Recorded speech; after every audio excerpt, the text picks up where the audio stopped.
Quem é o primeiro Adão? O Adão bíblico, do jardim do Éden, primeiro homem. Quem é o segundo Adão? Jesus Cristo. Quando Paulo coloca que Jesus é o segundo Adão, ele está mostrando que com a vinda de Cristo, Deus recria a humanidade. Por isso que nós somos dominicais. Por isso que o domingo é o dia do Senhor, é o chamado oitavo dia, ou o primeiro grande dia, que é a mesma coisa. Quando eu falo que é o primeiro dia, é o primeiro dia da nova criação. Quando eu digo o oitavo dia, é o dia da ressurreição. Deus cria o mundo em 6 dias, descansa no 7º e o recria no 8º, o domingo pascal. Hoje, tivemos aqui no santuário pela manhã, a celebração do batismo.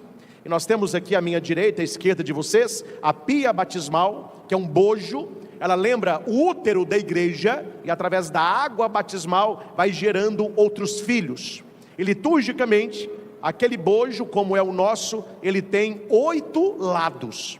Lembrando os 6 dias da criação, o 7º dia do descanso e o 8º dia da nova criação.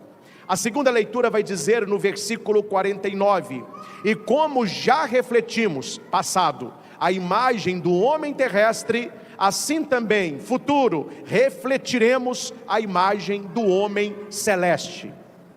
Homem terrestre, primeiro Adão. Homem celeste, segundo Adão, Jesus Cristo. Aqui nós temos, meus irmãos, 2 modos de vida: o modo adâmico e o modo de Cristo. Quando eu falo de Adão, eu estou falando das coisas da terra. Quando eu falo de Jesus Cristo, o novo Adão, eu estou falando das coisas do céu. Quando eu falo de Adão, eu estou falando de uma vida ordinária, ou uma vida de rotina, uma vida natural. Quando eu falo de Jesus Cristo, eu estou falando de uma vida extraordinária e sobrenatural. Nós não estamos mais, meus irmãos, no legado de Adão. Nós estamos no legado de Cristo. Nós não somos mais filhos de Eva. Nós somos filhos de Maria Santíssima. Nós estamos em Cristo com Maria, e não na estirpe de Adão e de Eva. Esta leitura, a segunda leitura, aponta para esta vida extraordinária que o Cristo nos pede. E quando eu falo aqui, meus irmãos, extraordinária, não é uma vida impossível de viver e tampouco difícil. É uma vida que vai além do natural, vai além da força, porque requer esforço, uma força extra. E isso é nos dado pela graça. Isso é nos dado pela vida de oração. Isso é nos dado pela mesa da Eucaristia. Isso é nos dado pela pregação da palavra. Isso é nos dado pelos sacramentos da igreja. Isso é nos dado pela devoção mariana. Isso é nos dado pela proteção do anjo da guarda. Isso é nos dado pela intercessão dos anjos e santos de Deus. Não há desculpas para não passarmos da vida natural para a vida sobrenatural, da vida ordinária para a vida extraordinária. Como vive uma pessoa numa vida natural e ordinária? Quando eu falo ordinária, é aquela vida de rotina.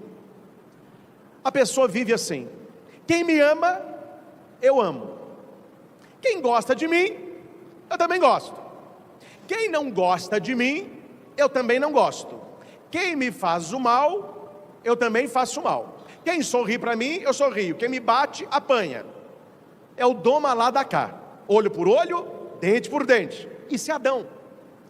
Quem vive uma vida natural e uma pessoa passa a perna em você, fala mal de você, tenta estragar seu casamento, puxar o seu tapete no seu trabalho, o homem natural, ele tenta vingança. Ele vai guardando aquela pessoa e diz: a sua hora vai chegar. Você me fez mal hoje, terá a hora do troco. Isto é uma vida ordinária, uma vida natural, porque o ser humano é uma criatura decaída. Não pense, meus irmãos, que nós somos anjos. Nós somos seres decaídos. Nós caímos no pecado e herdamos esta herança de Adão. A nossa luta é contra o natural, porque eu quero o sobrenatural. A nossa luta é contra o ordinário, porque eu quero o extraordinário. Mas nós temos muito mais facilidade de viver no plano natural, com as nossas amizades, com as nossas inimizades, com as nossas brigas, com as nossas vinganças e com a nossa linguinha quente. Isso é próprio nosso, mas nós devemos lutar contra isso. Essa semana, graças a Deus, consegui fazer algum tempo de exercício. E lá na academia, sofrendo, a gente sofre, um instrutor falava comigo: padre, o senhor está indo contra a natureza. Porque a natureza do ser humano é gastar pouca energia. O nosso desejo é sofá, é cama, é dormir, é não gastar energia. O ser humano, ele quer poupar energia, é não ter muito músculo, porque quanto mais músculo, mais energia o ser humano gasta. Então ele quer isso. O senhor está fazendo algo contrário à natureza, se esforçando numa vida que vai te trazer mais saúde. Ou seja, existe a vida que o meu corpo quer, mas existe a vida que ele precisa e que eu posso dar. Existe a maneira como você está, e existe a maneira como você gostaria de ser. Então é preciso passar de uma para outra, e não se contentar com coisas fáceis. Jesus não nos pede coisas fáceis, mas Ele nos pede coisas possíveis, por causa dEle. Olhando, olho por olho, dente por dente. Mas quando você olha para Jesus, quando você coloca a lente de Cristo, quem fala isso maravilhosamente é o cardeal Cantalamessa, Raniero Cantalamessa. Ele diz que o homem adâmico, ele olha assim para o mundo, ó. O cristão, ele tem a lente. Qual que é a lente? Os valores de Cristo. Sem Cristo, eu e você vamos resolver do nosso jeito. Quando você coloca a lente de Cristo, entre você e eu, temos os valores do Evangelho. Aí eu já não ajo mais no plano natural, eu tenho que agir no plano sobrenatural. Alguém me fez mal, alguém me amaldiçoou, alguém puxou meu tapete, alguém me fez chorar. Eu não vou agir com ele no modo ordinário, eu vou agir no modo extraordinário. Por causa da pessoa? Por causa do nosso inimigo? Não, por causa de nosso Senhor. Santa Teresa de Calcutá, Madre Teresa, estava com uma espátula raspando a perna de um leproso, tirando todas aquelas escaras, aquelas peles, sangue, pus. Passou uma pessoa, olhou para a Madre Teresa e disse assim: ah, Teresa, eu não faria isso nem por 1 milhão. E Teresa, sorrindo, respondeu: nem eu, nem eu. Ela fazia por causa do Senhor. Na década de 90, um médico de São Paulo teve a sua filha morta depois de um estupro. Ele estava no centro cirúrgico, tirando a bala de um rapaz que fora alvejado pela polícia. E durante a cirurgia o chamou, a filha dele era a moça que tinha sido morta depois de um estupro. E foi informado que o autor tinha sido baleado. E quando mostram a foto, quem era? O rapaz que ele estava operando.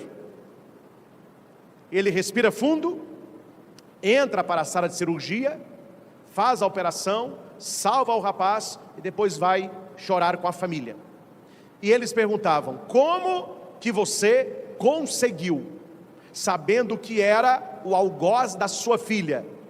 Ele disse: primeiro que eu sou cristão, eu estou em outro plano, e para que eu conseguisse separar aquele homem de um paciente, todas as vezes que eu olhava para o rosto dele, eu via o rosto de Cristo.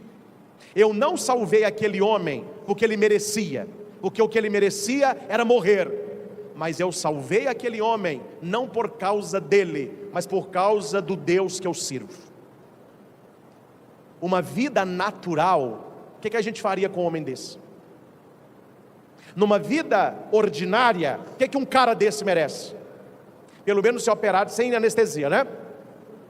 Mas o médico olhou para aquele cara e ele não foi para o lado ordinário, ele foi para o lado extraordinário. Ele não estava no seu lado natural, ele estava no sobrenatural. A segunda leitura fala muito disso. Olha como você está vivendo. Se você está vivendo como o primeiro Adão ou como o segundo Adão. Você está vivendo como aquele que decaído ou como Jesus Cristo que nos eleva. E no Evangelho, Jesus vai mostrar dois estilos de vida. Um estilo extraordinário, um estilo ordinário. Um estilo sobrenatural e um estilo natural. Um estilo que busca a santidade, outro que busca a vingança. A vós que me escutais. Quem veio à missa semana passada e prestou atenção, você viu que no Evangelho, Jesus por 3 vezes disse: ai de vós, ai de vós, ai de vós. Agora ele olha para nós e diz: a vós que me escutais. Jesus não está pregando para quem não crê, Jesus não está falando para quem não reza, Jesus não está falando para quem não está aqui. Há muitas pessoas que escolheram uma vida natural, uma vida ordinária, uma vida baseada na carne. Nós que estamos aqui, o que se entende? Nós estamos procurando uma vida sobrenatural. Então a palavra de Cristo é para nós, não é para todos. Aqui Jesus é muito claro: a vós que me escutais. Tem gente que não quer escutá-lo, nós queremos escutá-lo. E ele vai dizer: amai os vossos inimigos. Diga para quem está do seu lado: ame o seu inimigo. Você viu a cara de alegria da pessoa? Você viu a satisfação? Ame o seu inimigo. O problema, meus irmãos, é que nós, latino-americanos, brasileiros e mineiros, aqui eu estou celebrando para o Brasil todo, né? Tem gente de vários estados, mas convenhamos comigo, Minas tem um sabor especial. Eu amo os estados todos aí que eu tenho viajado, mas o mineiro, além das pessoas gostarem muito, eu gosto muito de ser mineiro. Porque o mineiro, você conheceu o cara agora. Você já toma café, já come pão de queijo, já chama para casa, já leva. Ele é afetuoso. E nós gostamos de fazer amizade. E nós não gostamos de inimigos. Nós mineiros somos vistos pelos paulistas, pelos cariocas, como muito calado e desconfiado. Eles falam: o mineiro, ele é calado e desconfiado. Mas quando você conquista o coração, não tem gente melhor para lidar. Mineirinho é meio, come pelas beiradas, né? Só que nós gostamos de mesa. Por isso que eu tenho o costume aqui no santuário, algumas famílias não gostam, mas eu preciso fazer. Quando eu vou visitar os doentes, eu falo com a secretária: marque o café para a última, porque aí eu já tomo o lanche lá. Quando eu não avisava, eram 6 casas e 6 mesas de mineiro para café. E você sabe como que é a mesa do mineiro para café? Você sabe como que é a mesa que eles preparam para padre tomar café? Acho que o mundo está acabando. E eu tinha que comer, eu falei: não dou conta de comer tanta coisa. Então eu deixo a última bênção para quem quer oferecer o café. A gente gosta de mesa, a gente gosta de conversar com os amigos, não é? Durante o cerco de Jericó, eu tive a grata alegria de ter algumas famílias que acolheram os pregadores. Como foi boa aquelas noites, a gente conversando ao redor da mesa, com coisa gostosa, a família feliz. A gente gosta disso, a gente gosta de visitar o outro, a gente gosta de receber visita, a gente gosta de sair junto. Quem se ama, vamos ver um filme junto, vamos passear junto, vamos para o sítio junto, vai lá em casa só, depois que você não aparece. É assim ou não é? Então quando a gente escuta Jesus dizendo assim: amai os vossos inimigos, o que você pensa? Que você vai ter que tratar o inimigo como você trata um amigo. Aí, meu filho, me desculpe, mas é dose para leão. Oi, pai, então eu vou começar a ter que sair com o meu inimigo? Eu vou ter que levar meu inimigo para tomar café? Eu vou ter que ir para a praia com meu inimigo? Eu vou ter que beijar meu inimigo? Não é isso, não é isso. Porque para nós, amor é relacionamento. Quando Jesus fala amar os inimigos, é uma decisão sobrenatural que não envolve não envolve intimidade. Qual que é aquela placa que eu adoro, que fica atrás daqueles grandes caminhões? O que está escrito? Para evitar acidente. Para os inimigos, coloca essa placa: mantenha distância. Como está na primeira leitura. Davi estava na tenda de Saul. Saul era inimigo de Davi, já foram muito amigos, né? Era um em carne. Mas Davi começou a conquistar o povo. Davi se mostrou mais eficaz na batalha. Um dia, num banquete, Saul pega uma lança e joga em Davi. Graças a Deus, a lança pegou na parede. Davi disse: esse rio não dá para peixe, não dá para eu viver com esse cara, ele quer me matar. E daí para frente, Saul procurava matar Davi. A leitura que nós escutamos, Deus coloca Saul aos pés de Davi. Saul está com 3.000 homens e com seu general Abner dormindo, e Deus colocou um sono profundo. Davi com seu amigo Abissai, eles entram na tenda de Saul. Saul está dormindo, na cabeça de Saul está a lança e uma bilha d'água. Abissai vai dizer para Davi: Deus colocou o seu inimigo nas suas mãos, permita que com essa lança eu crave no chão. Eu não preciso de 2 golpes, Davi, um golpe só eu resolvo o problema. O que Abissai queria? Vingança, uma vida ordinária, natural. O que é o natural? Destruir meus inimigos. Se ele quer me matar e eu estou com ele dormindo, então eu vou matar, porque se eu não mato ele me mata. Isso é natural. Só que Davi disse: não o mates. Estou no capítulo 26 do primeiro livro de Samuel. Não mates, pois quem poderá estender a mão contra o ungido do Senhor e ficar sem punição? Ele pega a lança, pega a bilha d'água e sai do acampamento. Aqui está escrito no versículo 13: Davi atravessou para o outro lado, parou no alto do monte e de longe. Davi era bom, mas não era bobo, né? Ele sabe com o que ele está mexendo. Inimigo tem que manter distância. Então Davi, longe de Saul, ele sobe no alto monte e levanta a lança. E ele vai gritar: Saul! Alguém fala, o Abner. Abner vai dizer: é Davi. Saul, com todo ódio: traga minha lança. Cadê a lança? Cadê a lança? Davi falou: está aqui, ó. Enquanto você dormia, eu entrei na sua tenda. Eu podia ter te cravado no chão e você nem veria, mas eu não fiz. Eu poderia ter te feito mal e eu não fiz. Mande um soldado seu pegar a lança aqui. É para te provar, Saul, você quer o meu mal, mas eu não te quero mal. Abissai queria vingança. Davi estava num plano sobrenatural, de longe, mas ele conseguiu amar o seu inimigo, que era Saul.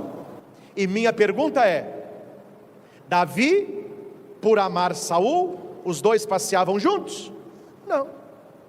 Um dormia na casa do outro? Não. Os dois tomavam vinho juntos? Não. Os dois passeavam juntos? Não. Tinham um relacionamento? Não. Como que eu posso amar o meu inimigo? Você, se tiver inimigos, pessoas que não gostem de você, como que a gente ama essas pessoas? Ô padre, o que a gente precisa para ter inimigo? Nascer. Meu filho, o mundo está complicado. Você nasceu, sabe o que você nasceu? Já tem gente que não gosta de você. E segundo, se você quer ter inimigos, seja adepto da verdade. Você começou a falar a verdade, os inimigos, eles se multiplicam. Como eu posso amar essas pessoas? Como eu posso amar aquele que me odeia, aquele que me amaldiçoa e aquele que me calunia? Atitudes naturais, ordinárias. Como que eu posso ter para com essa pessoa uma atitude sobrenatural, uma atitude extraordinária? Jesus responde 3 atitudes que nós devemos ter.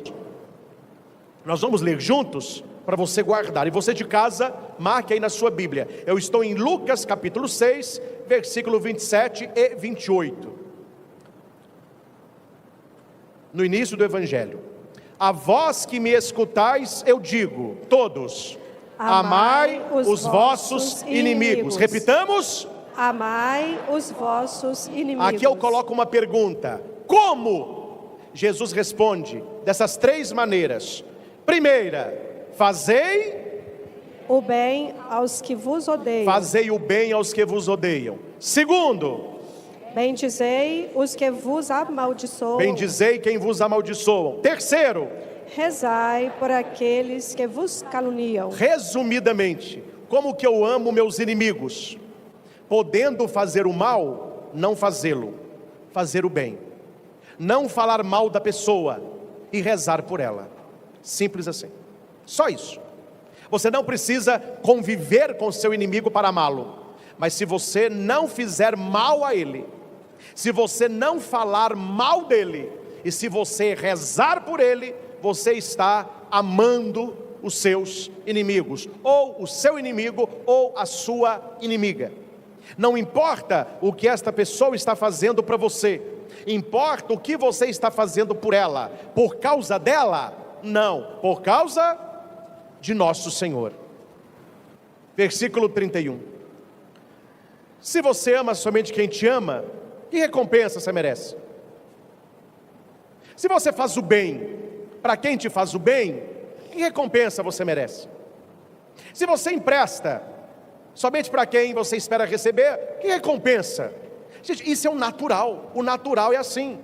Eu amo quem me ama, eu faço o bem para quem me faz o bem, e eu empresto para quem tem também alguma coisa para me emprestar. Isso é a vida natural, as pessoas vivem assim. Só que Jesus quer que nós tenhamos uma vida sobrenatural, por causa dele. Tem aquela música bonita: só por ti, Jesus, conhece, né? Quero me consumir como vela que queima no altar, só por ti. Se não for por Jesus, meu filho, prepara, a nossa vida vai ser uma brigaiada, uma cachorrada. É vingança para um lado, é vingança para o outro, é facada, é chute, é rabo de arraia, é tiro, é uma confusão. Mas quando você está numa vida sobrenatural, você vai dizer: não, quem age assim é Adão, eu estou com Cristo, porque eu quero receber esta grande recompensa. A pessoa que não faz o mal podendo fazer, que não fala mal podendo falar, e que reza para a pessoa ao invés de amaldiçoar, a sua recompensa será grande. E diga alto: eu quero de Jesus a grande recompensa. Eu quero de Jesus a grande recompensa. Saul falou para os seus soldados: quem matar Davi ganhará uma grande recompensa. Jesus fala para nós: quem amar os inimigos ganhará uma grande recompensa. Imagina você chegar no reino dos céus e ter lá para você uma grande recompensa. Aí os invejosos vão dizer assim: por que você ganhou tudo isso aí?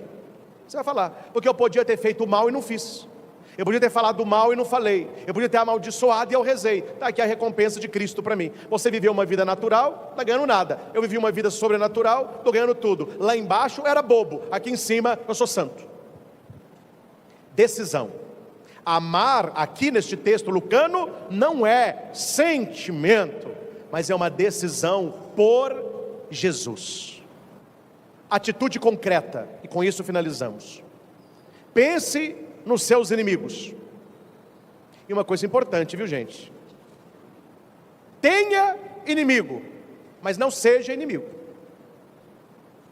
Um dia uma pessoa, linguinha quente, falou comigo assim: padre, eu estava lendo a Bíblia e eu tomei posse da palavra. Falei: que palavra?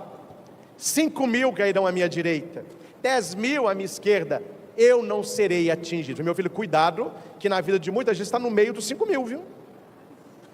Porque a questão não é só você rezar pelos inimigos, é você não ser inimigo de ninguém. Que você tenha inimigos, paciência, mas que você seja inimigo, penitência. Primeiro, pense nas pessoas que não gostam de você, nas pessoas que querem ver você triste, pessoas que puxaram o seu tapete, traíram a sua confiança, tomam café com seu nome, podendo fazer o mal a elas, não faça. Podendo fazer o bem, faça. Por causa dela? Não, ela não merece. É por causa de Jesus. Fazendo por ela, você faz por ele. Segundo, não fale mal desta pessoa mais. A psicologia nos ensina que faz bem para o nosso ego falar mal de quem nos fez mal para aqueles que nos querem bem. Deu para entender? A gente se sente bem falando mal de quem nos faz mal para aqueles que nos querem bem. Isso acalenta. E eu não estou aqui, meus irmãos, falando de desabafo, falando que você está contando o que a pessoa te fez. Isso é necessário, senão você fica sofrendo sozinho, daqui a pouco você está com uma doença psicossomática aí. Eu estou falando em falar mal. O falar mal traz um desejo de vingança. Se você quer ser curado por Cristo, não mantenha o fogo aceso. A gente não apaga fogo julgando gasolina, não. Quando você fica falando mal da pessoa e fala mal, e fala mal, e fala mal, a ferida só vai abrindo. Então, fale para Deus, reze por ela. Não fique falando mal dela, não. Quando você não fala da pessoa, você pode até rezar para Deus: oh meu Deus, que essa pessoa fale de mim o tanto que eu falo dela, que essa pessoa lembre de mim o tanto que eu lembro dela. Essa pessoa não vai nem lembrar que você existe, nem lembra dela mais. Segunda coisa que a gente precisa fazer para amar os inimigos: não ficar detonando a pessoa, não ficar falando mal. Ô padre, mas essa pessoa fica falando mal de mim, ela vai receber a recompensa dela. Você está plantando a sua. Não fale mal por causa da pessoa. Não, meu filho, porque se for por causa dela, você vai descer a língua nela mesmo. Você não vai falar mal por causa do Senhor. E por último, reze por ela, todo dia, nem que seja uma Ave Maria. E eu vou te ensinar como que funciona. No início, você vai pensar assim: eu vou rezar agora uma Ave Maria para o meu inimigo. Você vai se notar isso. Só de você falar, eu vou rezar uma Ave Maria para o meu inimigo, vem a abrição de boca. Pesado. Aí você reza: Ave Maria, Ave Maria que demora, Santa Maria, o meu inimigo. Mas vai rezando, vai rezando. A oração, ela começa aqui, ó, mas ela vai descendo. E quando você ver, você estará rezando para a pessoa daqui. E apesar de todo o mal que ela te fez, você não tem raiva dela, você tem misericórdia. Você saiu do plano natural, está no plano sobrenatural, agradando o coração de nosso Senhor. Isso é o mais importante. Meus irmãos, fica a lição para a nossa vida. Amar os nossos inimigos é não fazer mal, não falar mal e não desejar o mal. Não fazer, não falar, não desejar. Atitudes positivas: fazer o bem, se puder, destacar elogios, rezar pela pessoa. Um exercício que ajuda aqueles que desejam: contemple o crucifixo. Quando alguém te fizer muito mal, alguém te fizer chorar, alguém acabar com a sua paciência, alguém te fizer raiva, não há nada melhor do que você rezar perante o crucifixo. Coloca aí para o pessoal de casa, crucifixo. Aí você olha para Jesus crucificado, o segundo Adão, e você diz para ele assim: Senhor Jesus, o Senhor teria um machucado a menos se eu não tivesse cometido um pecado a mais. E o Senhor não me dá o que eu mereço. Eu mereço estar aí pregado, mas o Senhor morreu no meu lugar. Eu agradeço todo o teu amor por mim. Aí você pensa no que o seu pecado fez com Jesus. Aí você olha o que a pessoa fez com você. O que você fez com Jesus foi pior, e Ele te perdoou. Por que você não vai perdoar o seu irmão?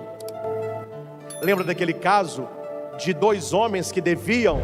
Um devia uma grande quantia a um que devia uma pequena quantia ao rei.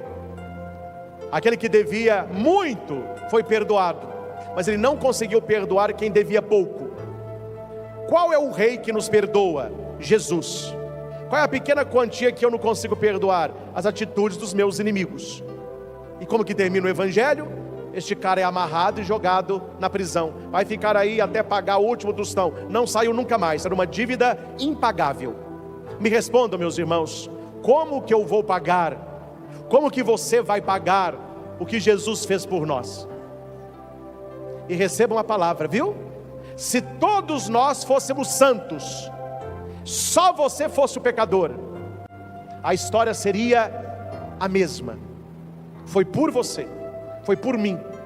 Ele larga 99 e vai buscar uma que se perdeu. Jesus é misericordioso, é misericordioso. Antes da missa, eu cheguei um pouquinho mais cedo, eu tenho atendido algumas pessoas. Hoje eu atendi a confissão de um acólito, né?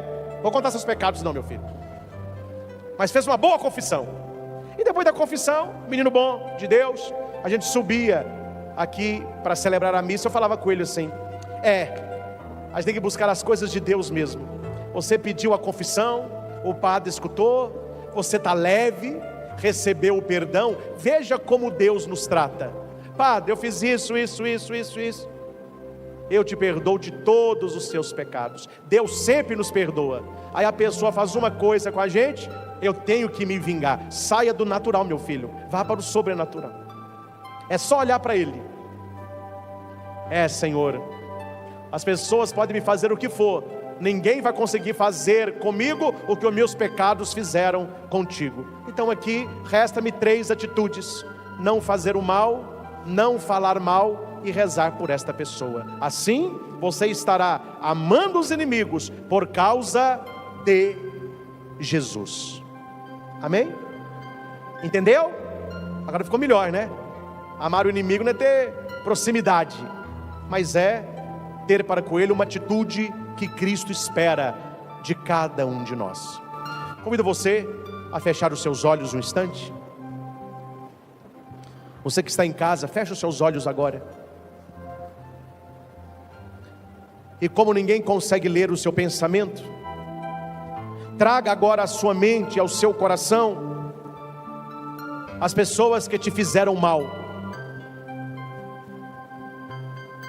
Apresente para Jesus as pessoas que te odeiam, as pessoas que te amaldiçoam, as pessoas que te caluniam, as pessoas que falam mal de você, que querem fazer mal a você.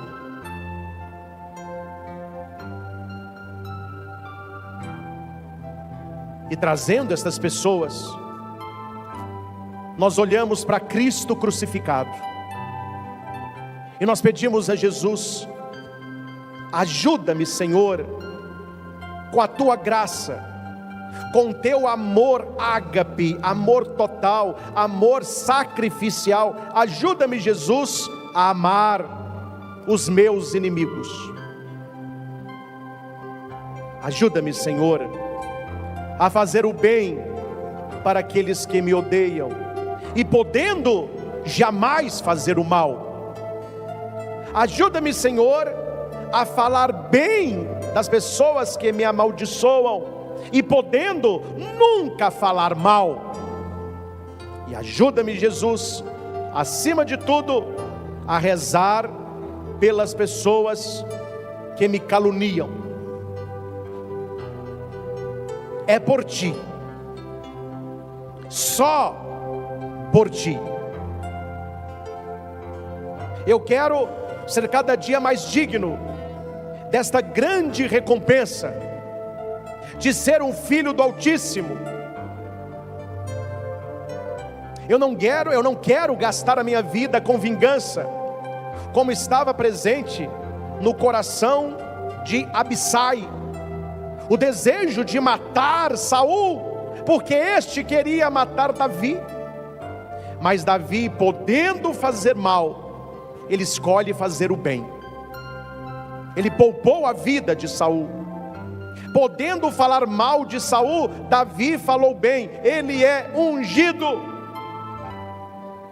E Davi ora por Saul, pedindo a mudança do seu coração. Nós não queremos ser imagens de Adão, mas sim, numa vida sobrenatural, ter as atitudes de Jesus. Espírito Santo, dom de Deus, encha o coração de todos aqueles que recebem agora esta palavra, porque aquilo que é impossível para os homens é possível para ti. Arranca do meu coração, Senhor, todo desejo de vingança, todo desejo de fazer o mal, de falar mal, de desejar o mal, e encha-me com atitudes cristãs, de paz, de verdade, de serenidade. Só por ti, Jesus, só por ti, eu quero me consumir como esta vela que queima no altar, me consumir de amor. Eu quero amar os inimigos não porque eles merecem, é porque o Senhor merece. Eu quero me consumir como esta vela, porque o Senhor merece. Eu quero fazer o bem a estas pessoas, porque o Senhor merece. Eu não quero falar mal delas por tua causa, Senhor, e por teu amor. Eu quero orar por elas, só por ti, Jesus. Dai e vos será dado, uma boa medida, calcada, sacudida, transbordante, será colocada no vosso colo, porque com a mesma medida com que medirdes os outros, vós também sereis medidos. Louvado seja nosso Senhor Jesus Cristo, para sempre seja louvado. Pelo sinal da Santa Cruz, livrai-nos Deus, nosso Senhor, dos nossos inimigos. Em nome do Pai, e do Filho, e do Espírito Santo. Amém. Amém.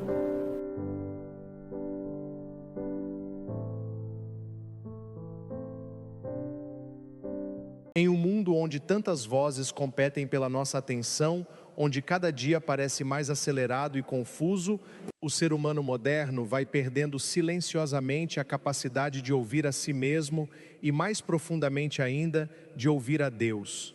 E é exatamente nesse silêncio interior perdido que começa a raiz de tantas angústias, decisões erradas e ciclos repetitivos de sofrimento. Porque a vida exterior quase sempre é o reflexo direto daquilo que acontece no interior da mente. A Sagrada Escritura já nos revela uma verdade que atravessa os séculos com força imutável. São Paulo nos diz com clareza: não vos conformeis com este mundo, mas transformai-vos pela renovação da vossa mente. Esta não é apenas uma instrução espiritual, mas um princípio profundo de transformação humana. A mente é o altar onde se decide o destino do coração. Tudo o que o homem acredita, repete e alimenta dentro de si, lentamente se torna a forma da sua realidade. Muitos acreditam que a mudança começa fora, nas circunstâncias, nas pessoas, nas oportunidades. Mas a verdade espiritual e até mesmo existencial é outra. Nada muda fora se nada muda dentro. A mente é como uma semente invisível que carrega dentro de si florestas inteiras de futuro. E aquilo que você cultiva no pensamento, mais cedo ou mais tarde, floresce em sua vida. Por isso, quando falamos de transformação, não estamos falando apenas de motivação humana ou força de vontade momentânea.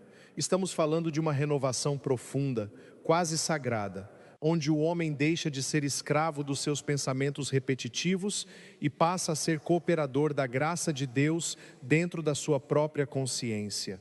A mente não foi feita para ser um cárcere de medo, mas um espaço de luz, discernimento e verdade. Observe por um momento como os pensamentos moldam tudo. Uma pessoa que se vê como incapaz começa a evitar oportunidades. Uma pessoa que acredita que sempre fracassa começa a desistir antes mesmo de tentar. E assim, sem perceber, o ser humano vai construindo a própria prisão interior, não com correntes externas, mas com ideias internas repetidas ao longo do tempo. Mas Deus nunca criou o homem para viver aprisionado dentro da própria mente. Pelo contrário, Ele criou o ser humano à sua imagem e semelhança, dotado de consciência, liberdade e capacidade de renovação. Isso significa que nenhum pensamento negativo precisa ser eterno. Nenhuma dor precisa ser destino. Nenhuma queda precisa ser identidade. A renovação da mente começa quando o homem aprende a questionar aquilo que sempre acreditou sem nunca ter examinado.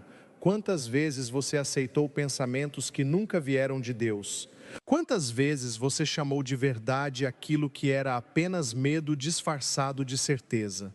E quantas vezes você desistiu de si mesmo sem perceber que estava apenas acreditando na mentira repetida pela sua própria dor? A fé, nesse contexto, não é fuga da realidade, mas reconstrução da forma como enxergamos a realidade. Quando a mente é iluminada pela fé, até a dor ganha um novo significado, até o sofrimento se torna um lugar de passagem, não de permanência. Porque a fé não nega a existência das tempestades, mas afirma que nenhuma tempestade é maior do que a presença de Deus. E é aqui que começa a verdadeira mudança, quando o homem deixa de ser apenas receptor dos seus pensamentos e se torna guardião deles. Nem todo pensamento que chega à mente merece permanecer nela. Nem toda ideia que aparece precisa ser alimentada. Existe um discernimento espiritual profundo que precisa ser cultivado, como quem vigia um jardim, arrancando o que destrói e regando o que dá vida. A mente humana, quando não vigiada, tende a repetir padrões antigos: medo, insegurança, comparação, culpa, ansiedade. Mas quando iluminada pela verdade, ela começa a se reorganizar. E essa reorganização interior não é instantânea, mas progressiva, como uma obra silenciosa de Deus dentro do coração humano. Talvez hoje você esteja vivendo exatamente o resultado de pensamentos que nunca questionou. Talvez suas escolhas atuais sejam ecos de crenças antigas que você nunca examinou com sinceridade. Mas isso não é uma sentença, é um convite. Um convite à liberdade interior, um convite à renovação. Porque Deus não te chama apenas para mudar de vida, Ele te chama para mudar de mente. E quando a mente muda sob a luz da verdade, tudo ao redor começa lentamente a se alinhar, não porque o mundo mudou imediatamente, mas porque você deixou de ser o mesmo por dentro. E nesta caminhada, o primeiro passo não é a perfeição, mas a consciência. Perceber o que você pensa, perceber o que você acredita, perceber o que você repete quando ninguém está ouvindo. Esse é o início de toda transformação verdadeira. E quando essa consciência desperta, algo novo começa a nascer dentro de você, como uma luz ainda pequena, mas suficiente para romper a escuridão antiga. E essa luz não vem do mundo, mas do próprio Deus agindo na profundidade da sua mente.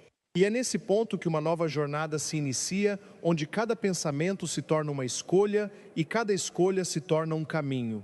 Mas o que acontece quando você finalmente começa a governar a sua mente com verdade, fé e coragem é algo que ainda precisa ser revelado. Depois de compreender que toda transformação verdadeira começa no interior da mente, o ser humano se encontra diante de uma verdade que ao mesmo tempo liberta e confronta. Liberta porque revela que ninguém está condenado ao estado atual da sua vida. Confronta porque mostra que a mudança não depende apenas de circunstâncias externas, mas de uma responsabilidade interior que não pode mais ser ignorada. Muitas pessoas desejam uma vida nova, mas continuam alimentando pensamentos antigos.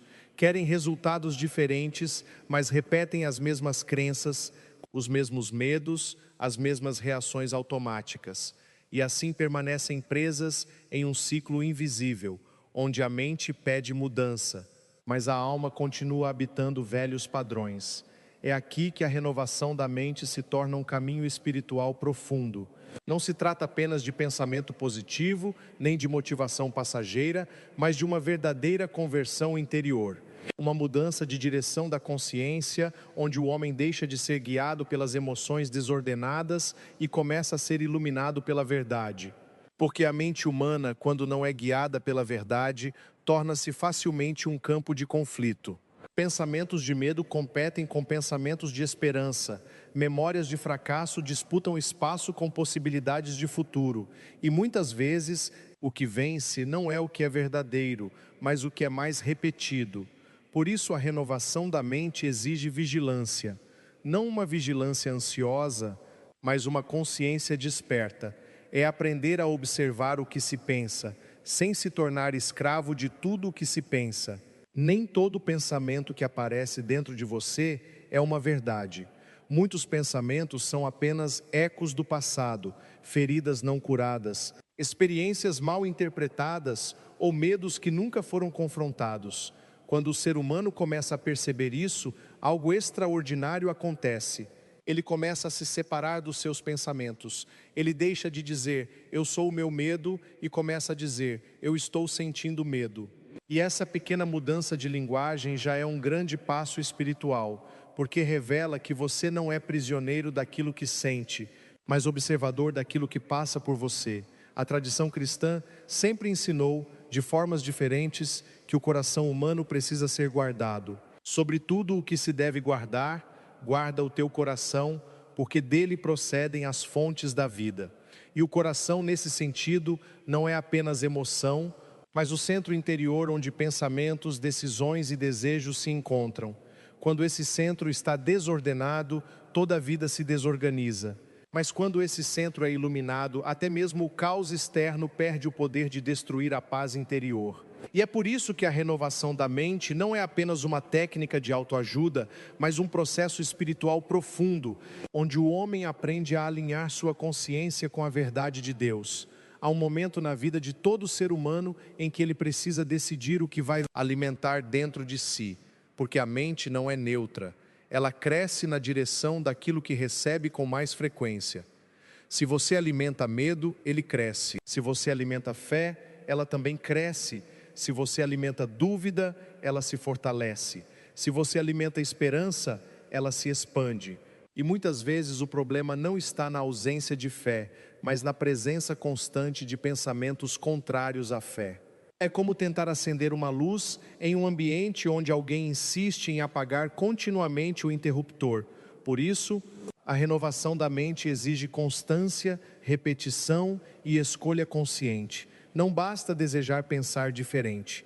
É necessário praticar o novo pensamento até que ele comece a substituir o antigo. E esse processo pode ser desconfortável no início, porque toda mudança interior confronta resistências profundas. A mente antiga luta para sobreviver, porque ela se sente familiar, mesmo quando é destrutiva. Mas a graça de Deus não abandona o homem nesse processo. Pelo contrário, ela sustenta silenciosamente cada pequeno passo de mudança. Quando você escolhe não alimentar um pensamento negativo, mesmo que por poucos segundos, algo já está sendo transformado dentro de você. Quando você decide não repetir palavras de derrota, mesmo que ainda sinta medo, algo já está sendo reconstruído em sua alma. A transformação da mente é muitas vezes invisível no começo, mas profundamente real. É como uma raiz que cresce no silêncio antes de aparecer na superfície. E quando finalmente aparece, já não é mais pequena, mas forte o suficiente para sustentar uma nova vida. E aqui surge uma verdade espiritual muito importante. Deus não transforma apenas circunstâncias, Ele transforma percepções.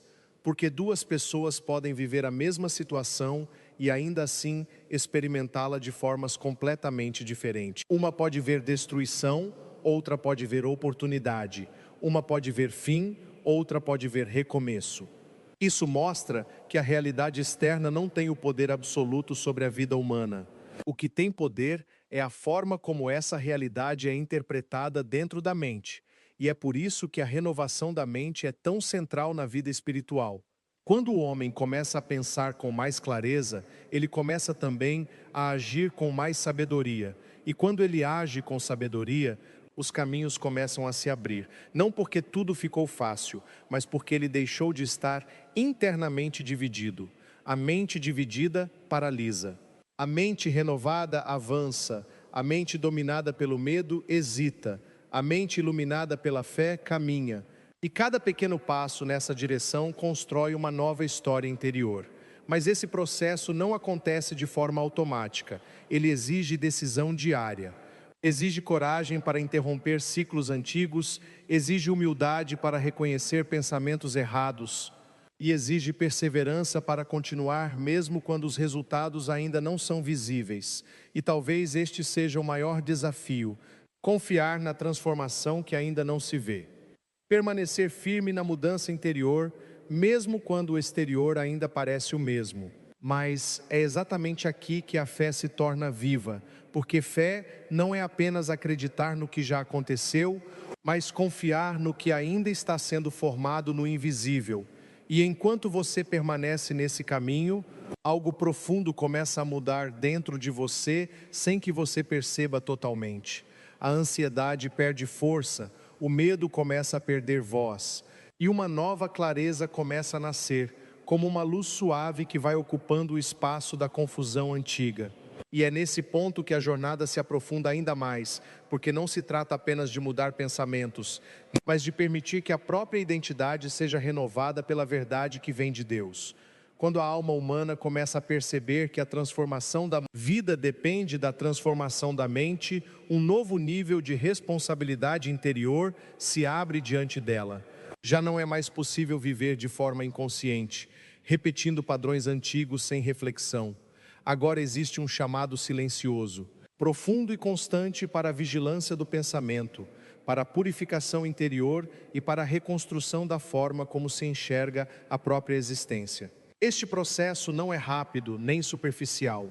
Ele é profundo como o trabalho de um artesão que esculpe lentamente uma obra invisível dentro do coração humano.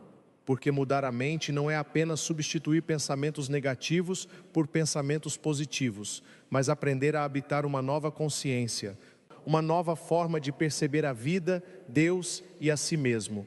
E neste caminho, o primeiro grande desafio é romper com a identificação absoluta com os pensamentos. Durante muito tempo, o ser humano acredita que tudo o que pensa é verdade.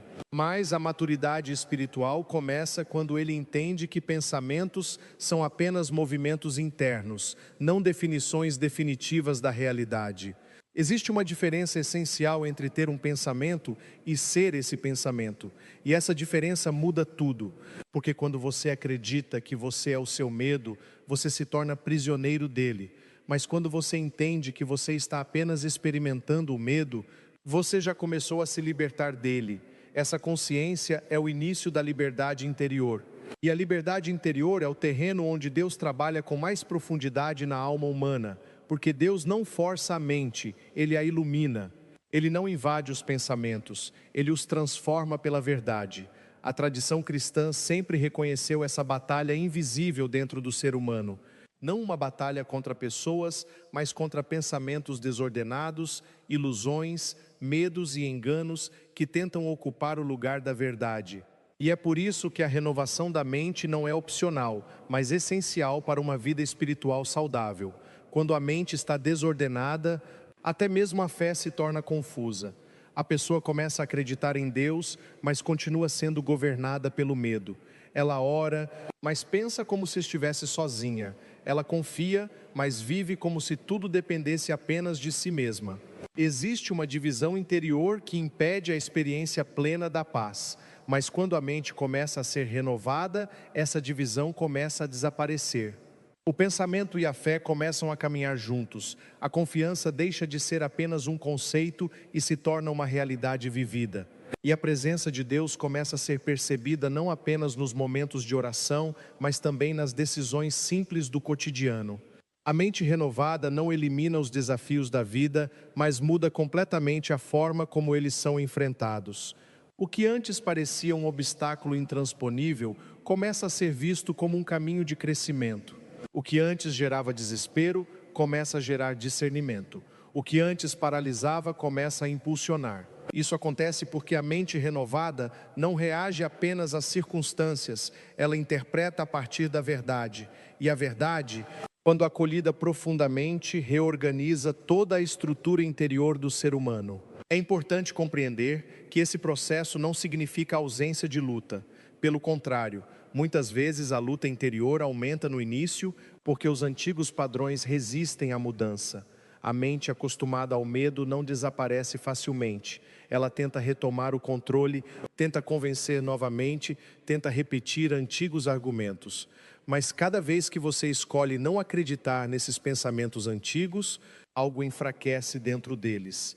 E cada vez que você escolhe permanecer na verdade, algo se fortalece dentro de você. É uma construção silenciosa, quase invisível, mas profundamente real. A renovação da mente também exige um novo tipo de linguagem interior.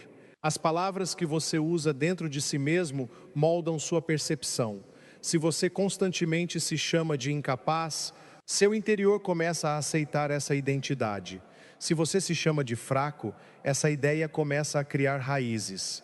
Mas se você começa a alinhar sua linguagem com a verdade, algo novo começa a florescer. Isso não significa negar dificuldades, mas recusar a transformar dificuldades em identidade permanente.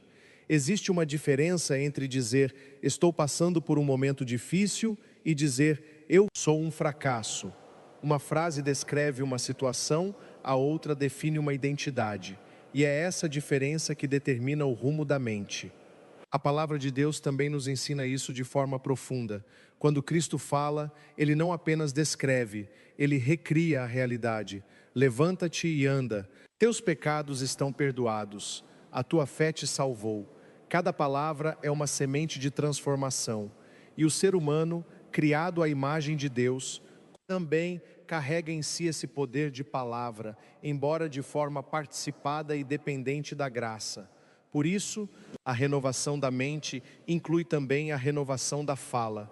O que você diz sobre si mesmo, sobre sua vida e sobre seu futuro não é neutro. Suas palavras criam direção interior. Elas podem abrir caminhos ou fechá-los. Elas podem fortalecer a fé ou alimentar o medo. E muitas vezes, sem perceber, as pessoas destroem aquilo que estão tentando construir simplesmente pelas palavras que repetem diariamente. Palavras de derrota, de dúvida, de autossabotagem. Palavras que se tornam hábitos mentais e espirituais. Mas quando essas palavras começam a ser substituídas por palavras de fé, verdade e esperança, algo começa a mudar profundamente. Não de forma mágica, mas de forma gradual e consistente. A mente começa a se reorganizar em torno de uma nova narrativa interior. E essa nova narrativa não é ilusória. Ela é fundamentada na verdade de que Deus não abandona a obra que começou no ser humano.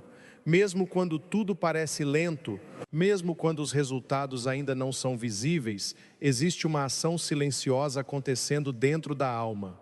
A renovação da mente também nos ensina a lidar com o tempo de forma diferente. A pressa muitas vezes é inimiga da transformação, porque o ser humano quer mudanças instantâneas, mas Deus trabalha em profundidade. E aquilo que é profundo geralmente leva tempo para amadurecer. Assim como uma árvore não cresce da noite para o dia, a mente também não se transforma instantaneamente. Ela precisa de repetição, constância, perseverança e, acima de tudo, confiança no processo. E nesse processo, há dias de clareza e dias de confusão. Há momentos de força e momentos de fragilidade, mas nenhum desses momentos define o fim da jornada. Eles fazem parte do caminho.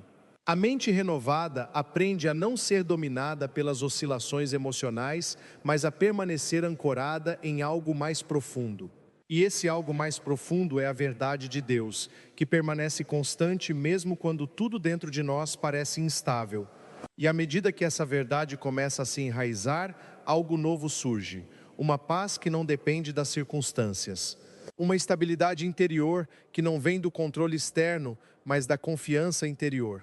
Uma serenidade que nasce da certeza de que Deus está trabalhando mesmo no invisível. E essa é talvez uma das maiores marcas da mente renovada. Ela aprende a descansar enquanto ainda caminha, a confiar enquanto ainda espera e a perseverar enquanto ainda não vê. Mas essa jornada ainda não terminou, porque quando a mente começa a ser iluminada pela verdade, ela também começa a confrontar áreas mais profundas da identidade humana, onde Deus deseja realizar uma transformação ainda mais intensa. À medida que a mente humana avança no processo de renovação, ela começa a perceber algo profundamente revelador. Muitas das limitações que pareciam externas sempre estiveram, na verdade, enraizadas no interior. Não eram apenas circunstâncias que bloqueavam o caminho, mas interpretações internas, crenças silenciosas, narrativas repetidas ao longo do tempo que moldaram a forma de enxergar a própria vida. Esse momento de consciência é decisivo, porque quando o ser humano percebe que sua realidade interior influencia diretamente sua realidade exterior, ele não pode mais viver de forma inconsciente. Ele se torna responsável pelo conteúdo da sua mente, pelas palavras que repete, pelas emoções que alimenta e pelas crenças que aceita como verdade. Mas essa responsabilidade não é um peso opressor. Pelo contrário, é o início da liberdade, porque aquilo que pode ser reconhecido também pode ser transformado. E aquilo que é trazido à luz perde o poder de dominar silenciosamente. A renovação da mente neste estágio deixa de ser apenas um esforço de mudança de pensamentos e se torna um caminho de discernimento espiritual mais profundo. O ser humano começa a distinguir com mais clareza aquilo que vem de Deus, aquilo que vem do medo e aquilo que vem das próprias feridas interiores. Essa distinção é essencial, porque nem todo pensamento negativo nasce da realidade presente. Muitos pensamentos são ecos de experiências antigas, palavras que feriram, rejeições que marcaram, fracassos que não foram compreendidos à luz da graça. E essas memórias, quando não são curadas, continuam a falar dentro da mente como se fossem verdades absolutas. É por isso que a renovação da mente não pode ser superficial. Ela precisa alcançar as raízes, precisa tocar aquilo que foi esquecido, aquilo que foi reprimido, aquilo que foi carregado em silêncio por muito tempo. Porque uma mente não pode ser plenamente livre enquanto o coração ainda estiver preso a dores não reconciliadas. E neste ponto da jornada, o ser humano começa a compreender que a cura interior não acontece apenas pela força da vontade, mas pela combinação entre verdade, fé e entrega. A verdade ilumina o que está oculto, a fé sustenta o processo e a entrega permite que Deus haja onde o controle humano não alcança.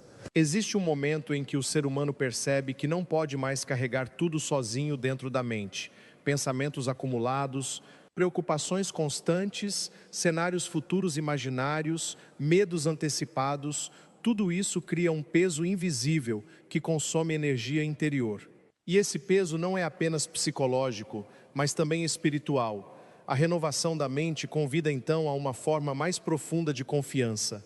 Não uma confiança ingênua, mas uma confiança madura, que nasce da experiência de que Deus permanece presente, mesmo quando não há controle sobre as circunstâncias. Essa confiança não elimina problemas, mas transforma a forma de atravessá-los, e aos poucos, algo começa a mudar na percepção do tempo interior. O passado já não domina com tanta força, porque começa a ser reinterpretado à luz da graça. O presente deixa de ser apenas um espaço de ansiedade e se torna um campo de consciência. E o futuro deixa de ser fonte de medo e passa a ser um espaço de esperança. Essa reorganização interior é uma das maiores evidências de que a mente está sendo renovada. Porque a mente antiga vive aprisionada entre culpa e medo, mas a mente renovada aprende a habitar a presença de Deus no agora, sem ser destruída pelo passado nem paralisada pelo futuro. Nesse processo, a oração também se transforma.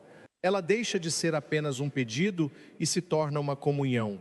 Deixa de ser apenas uma lista de necessidades e se torna um diálogo interior, onde a alma aprende a escutar. E nesse silêncio orante, muitas respostas surgem não como palavras externas, mas como clareza interior.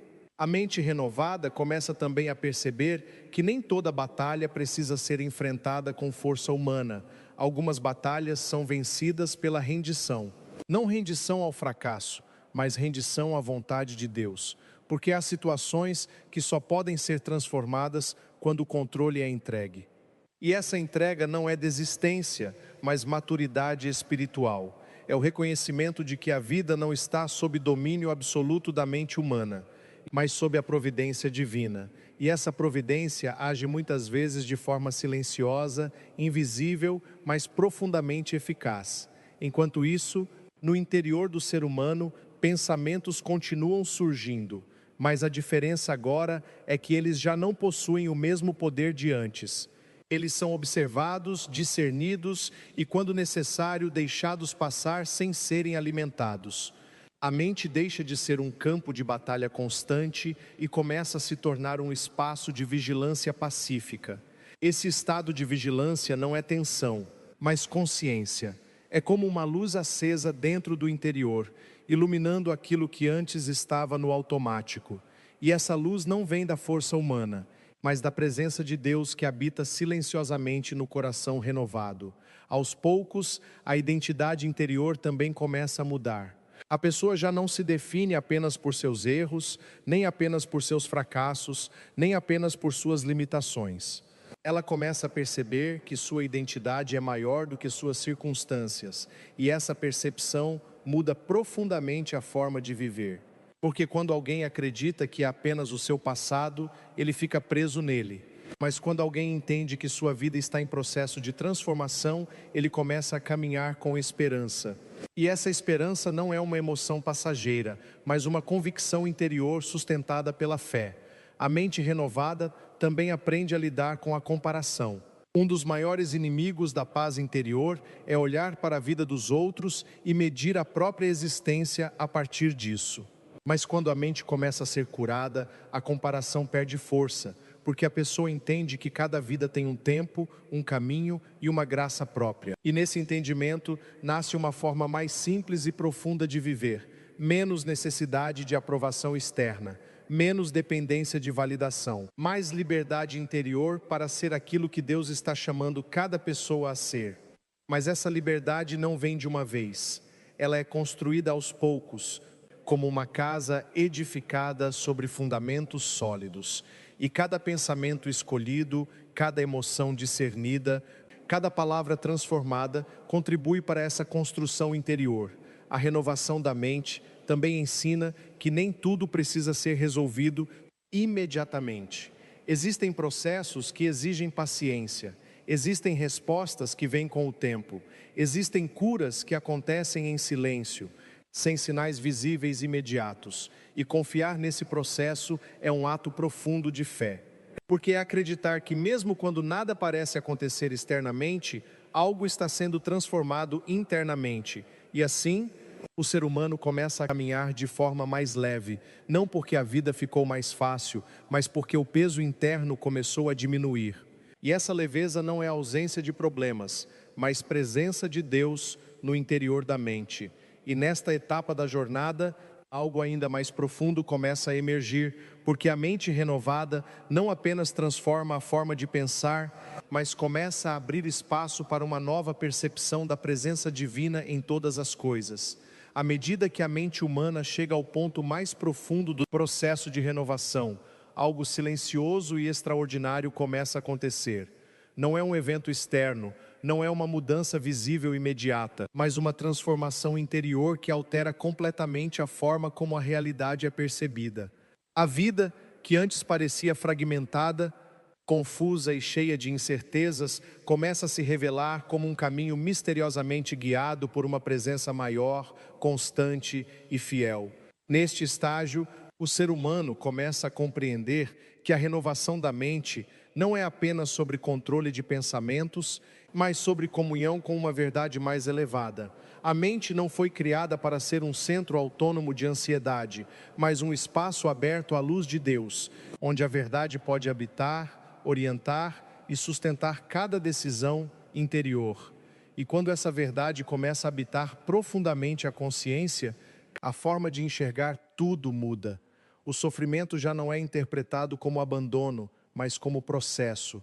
O silêncio já não é visto como ausência de Deus, mas como um espaço de amadurecimento.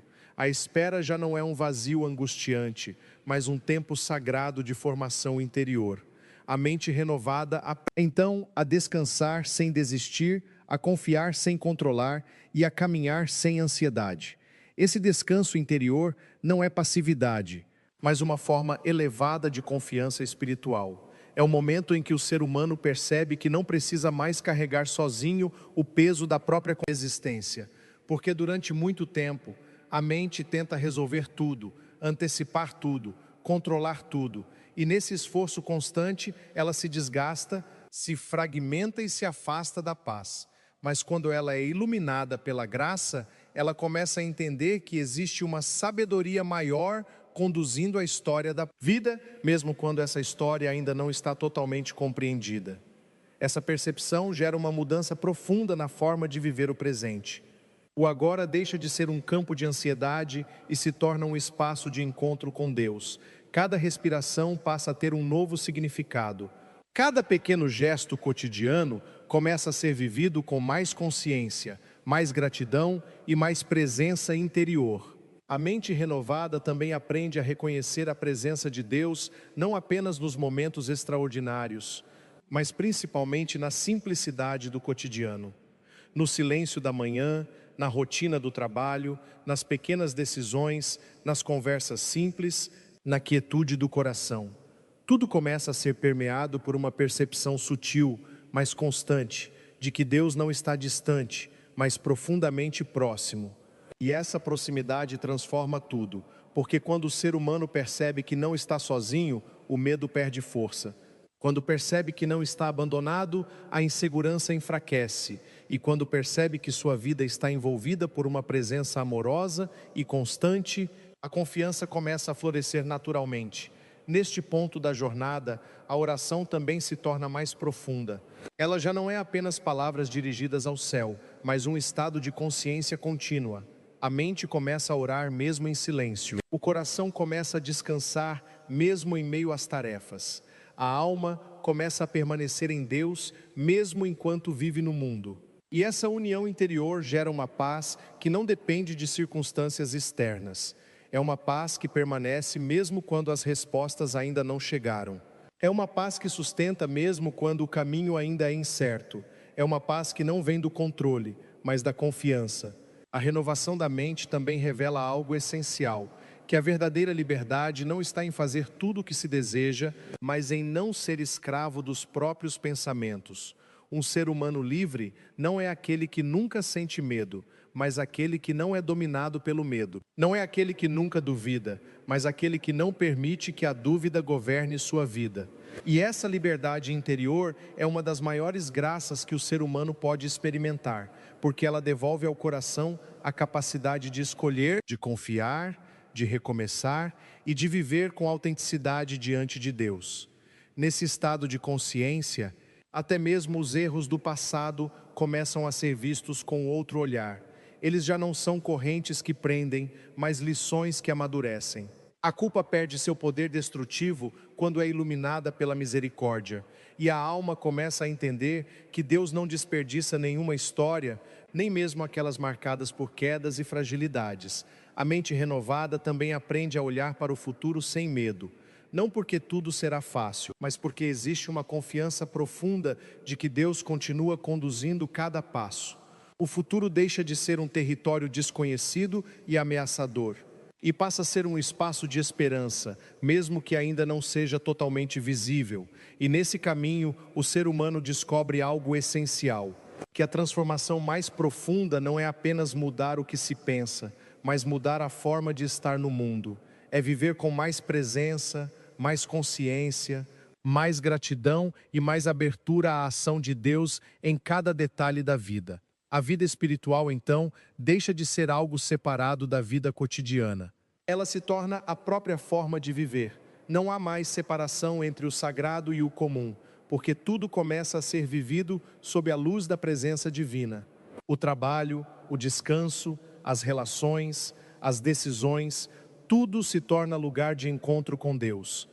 E essa integração interior traz uma estabilidade que não depende das mudanças externas, porque mesmo quando o mundo ao redor muda, a alma permanece enraizada em algo mais profundo, e essa profundidade é Deus. A mente renovada também aprende a importância do silêncio interior. Em um mundo cheio de ruídos, distrações e informações constantes, o silêncio se torna um espaço sagrado de reencontro consigo mesmo e com Deus. É no silêncio que a verdade interior se torna mais clara. É no silêncio que a alma recupera sua direção. É no silêncio que Deus fala com mais profundidade, e quanto mais o ser humano aprende a habitar esse silêncio, mais ele descobre que não precisa de tantas respostas imediatas, porque a presença de Deus já é suficiente para sustentar o caminho. Neste ponto final da jornada, a mente não é mais um campo de conflito constante, mas um espaço de paz vigilante. Pensamentos ainda surgem, mas já não dominam. Emoções ainda aparecem, mas já não governam. A alma permanece enraizada em algo mais firme, mais profundo, mais eterno. E essa estabilidade interior não é fruto apenas de esforço humano, mas da cooperação entre a liberdade do homem e a graça de Deus. Porque a verdadeira transformação sempre acontece nesse encontro misterioso entre a abertura humana e a ação divina. E agora, ao olhar para toda essa jornada, o ser humano percebe que a renovação da mente não foi apenas uma mudança de pensamento, mas uma verdadeira reconstrução interior, uma nova forma de existir, uma nova forma de amar, uma nova forma de confiar. E neste momento de silêncio profundo, ele compreende que a vida não precisa ser vivida na pressa, nem no medo, nem na confusão. Ela pode ser vivida na presença de Deus que sustenta todas as coisas, que renova todas as coisas e que conduz todas as coisas ao seu devido tempo. E assim, a jornada não termina como um fim, mas como um início contínuo.